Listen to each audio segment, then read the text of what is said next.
Okay Kak, Ika sekarang dekat Cameron. Geleng-geleng. Minum sikit lah, mana kau punya air mana? Air, tunjuk sikit. Wah, makan sambil view kat belakang Cameron. Aki, oh menguap oh. Timbal. Kita rasa okey.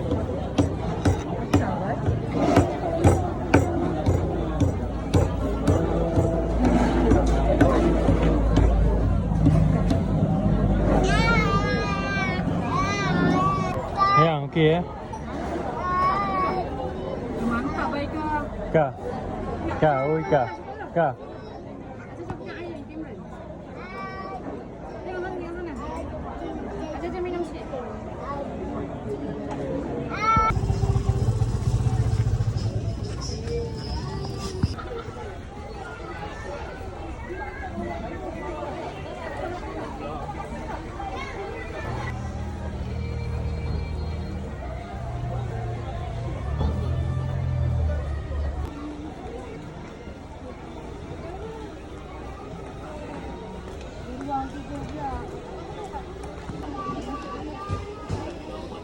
Kita kan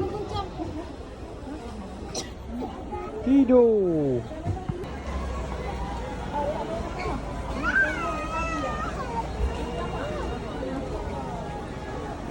Ramai.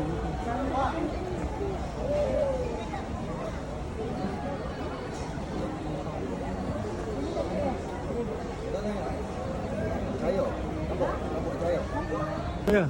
Wah.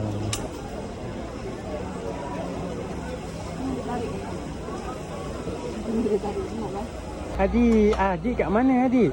Adik. Waduh. Adik dah berapa kali bangun dah?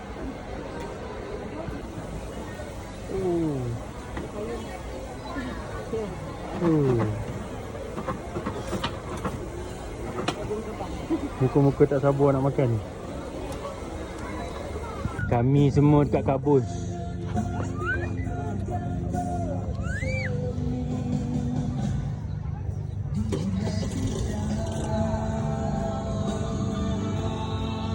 Oh, sejuk.